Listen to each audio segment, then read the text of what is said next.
নাচলে আইনশৃঙ্খলা কমিটির সভায় চাঁদাবাজি মামলার এজাহারভুক্ত আসামি কসবা ইউপির চেয়ারম্যান আল মেহরাব গোলাম জাকারিয়ার উপস্থিতি নিয়ে সমালোচনা শুরু হয়েছে। বৃহস্পতিবার অনুষ্ঠিত সভায় সভাপতিত্ব করেন ইউএনও কামাল হোসেন। ওসি মনিরুল ইসলাম সহ স্থানীয় গণ্যমান্য ব্যক্তিরা সভায় অংশ নেন। জানা যায়, সভা শুরু হয় বেলা ১টায়। সভায় ওসির সামনের চেয়ারে বসেন এজাহারভুক্ত আল মেহরাব গোলাম জাকারিয়া। অথচ নাচলের আসল চিত্রটা আইনশৃঙ্খলা কমিটির মিটিংয়ে বলা হলো। আমি অধ্যক্ষ আহ্বান জানাবো, আজকে যারা আইনশৃঙ্খলা মিটিংয়ে উপস্থিত আছেন তাদেরকে, আমি বাংলাদেশ জাতীয়তাবাদী দল বিএনপি করি। 1921 সালে আমি কসবা ইউনিয়ন থেকে নির্বাচিত একজন চেয়ারম্যান। আমার বিরুদ্ধে তো আগে মামলা ছিল আওয়ামী লীগের আমলে 11টা। আমি নাচল থানার প্রথম ক্রসফায়ার আসামি ছিলাম। আমার একটুকু খারাপ লাগেনি, কারণ রাজনৈতিক কর্মকাণ্ড করতে যে আওয়ামী লীগ হিংসাপ্রবণ ভাবে আমার উপরে একের পর এক মিথ্যা মামলা দিয়েছিলেন, আমি আনন্দের সাদরে গ্রহণ করেছিলাম।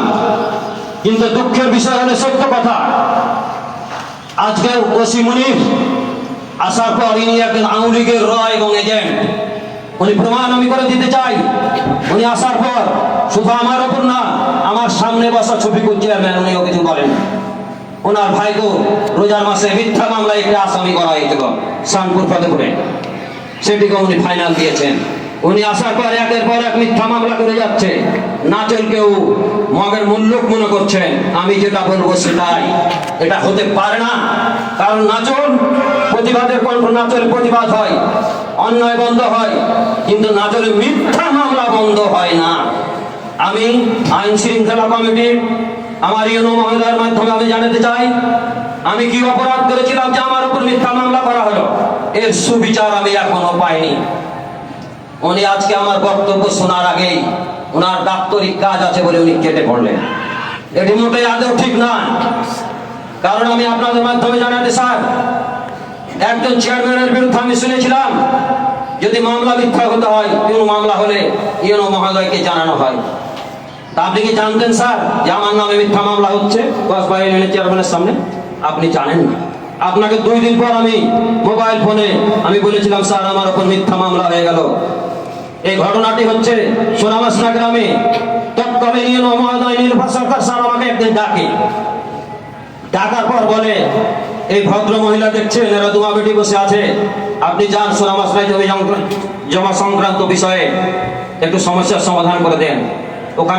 তারপরের দিনই ওখানকার স্থানীয় নেতৃবৃন্দ এলাকার লোকজনকে নিয়ে আমি আলোচনা সাপেক্ষে ওনার সীমানা নির্ধারণ পর্যন্ত করেছিলাম। কিন্তু দুঃখের বিষয় হলো সত্য যে এটি হচ্ছে আমার বাড়ি। 40 বছর যাবত আমি এই বাড়িটি ভক্ষণ করি। সামনে ওনার বাড়ি পড়ে গেছে প্রায় 2 কাঠা মতো। ওনাকে ওখানে সমাজের লোক আড়াই দিন চলল। ওনাকে বলা হলো, আপনি এটি কি করবেন? মানবতার ক্ষেত্রে তো আপনাকে ন্যায্য মূল্যে রাস্তা দেওয়া রাখবে। উনি বললেন, দিব। ওই লোক সহজ সরল লোক, এনামুর নামে লোক। ওনাকে পটিয়ে দেওয়ার আগাটাও বেড়াটাও হয়ে যাওয়া কমপ্লিট হয়ে গেছে। ওখানে মাধ্যমিক এখানে অফিসার আছেন, উনি জানেন ওখানে একটি স্কুল আছে, ওটি হচ্ছে ভোট সেন্টার। অথচ মসজিদ ওটাকে ঘিরে দেওয়া হলো। কোন রকমের একটি লোক যাওয়া হবে, একজন ব্যক্তি। ওনাকে বললাম, এটি কি হলো? কারণ লোক রাস্তার আপনি যদি জমির দাম না পান, আমি জায়গায় আমি কথা দিচ্ছি আপনাকে জমির দাম দেবো। এই রাস্তার একে একে 1টি বছর আইনশৃঙ্খলা বাহিনী চাঁপাইনবাবগঞ্জ মেজর সাহেব আমাকে ডেকেছিলেন, ফোনে আমি গেছিলাম। উনি এসে দেখে গেছিলেন, দেখার পর বলেছিলেন যে না, মানবতা এখানে লঙ্ঘন হচ্ছে। চেয়ারম্যান সাহেব, আমি মহিলাকে বলে দিয়েছি রাস্তা ওনাকে দেওয়া লাগবে। ওটি উনি শুনেননি। না শোনার পরে যারা বাড়ি আছে তারা জানি না, তারা এই রাস্তাটা তার একটা সাময়িকের জন্য কেটে দেয়। ওসি সাহেবের কাছে আসে, ওসি সাহেব, আমি নিজে ওকে বলি যে ওসি সাহেবকে বলে আমি ফাঁসতে গেছি, আপনারা যান যে ওসি সাহেবকে বলেন। ওসি সাহেব পাল্টা ওনার হুমকি দেন, আমি থেকে ওখানে আবার কল দেবো, মানে প্রাচীর দেবো। আমি তাই এইভাবে ওসি সাহেবকে বলতে পারে না। তারপর তিনি কি করলেন, মিথ্যা নাটক সাজিয়ে রাতারাতি মিথ্যা মামলা আমার নামে। আমি একজন চাঁদাবাজ, আমার নামে সে ওসি মনির মিথ্যা মামলা করেছে। তাহলে আজকে আইন শৃঙ্খলা নাচলের পরিস্থিতি কি করে ভালো থাকবে? সাংবাদিক ভাইরা, আপনারা জাতির বিবেক, আপনারাও জানেন এই বিষয়টি। আপনারা তুলে ধরুন, আমি যদি একটি অপরাধ থাকে আমার ফাঁসি দাও, আমি হাসতে হাসতে মেনে নেবো। আর যদি আমি নিরপরাধ থাকি, আমার নামে অসীমিনীর কুখ্যাত আওয়ামী লীগের ওনার বিরুদ্ধে অবশ্যই ব্যবস্থা নিতে হবে। সবার সুস্বাস্থ্য মঙ্গল কামনা করে সংক্ষিপ্ত কথা শেষ করলাম। আসসালামু আলাইকুম।